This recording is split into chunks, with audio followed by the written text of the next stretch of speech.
9वें अध्याय का महात्म्य। श्री नारायण जी बोले, हे लक्ष्मी, दक्षिण देश में भाव शर्मा नामक शूद्र रहता था। बड़ा पापी और मांस मदिरा आहारी था।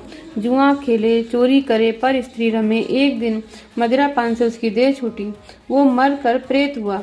एक बड़े वृक्ष पर रह रहा था। एक ब्राह्मण भी उसी नगर में रहता था।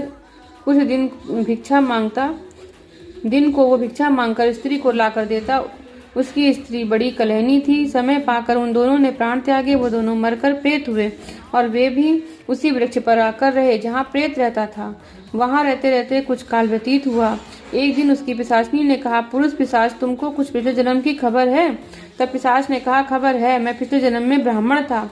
तब पिशाचनी ने कहा, तूने पिछले जन्म में क्या साधना की थी जिससे तुमको पिछले जन्म की खबर है? तब उसने कहा, मैंने पिछले जन्म में एक ब्राह्मण से अध्यात्म कर्म सुना था।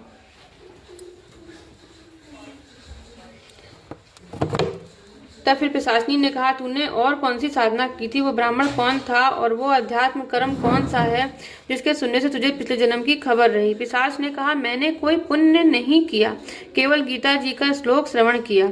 उसका प्रयोजन ये है कि एक समय अर्जुन ने श्री कृष्ण से 3 बातें पूछी थी जो गीता जी के 9वें अध्याय में लिखी हैं। वो 3 बातें पिशाचनी ने पिशाच से श्रवण करी।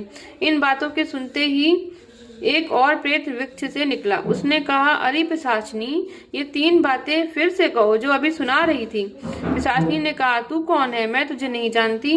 मैं अपने पति से पूछती हूँ, ये कर्म कौन था? पिछले जन्म की खबर रही। इन बातों के सुनते ही, वो 3 बातें सुनते ही प्रेत की देही छूटी और तत्काल देव देही पाई। स्वर्ग से विमान आए, उन पर चढ़कर बैकुंठ को गए। श्री नारायण जी ने कहा, हे लक्ष्मी, ये 9वें अध्याय का महात्म्य है जो मैंने तुम्हें सुनाया। जय श्री कृष्णा। राधे राधे।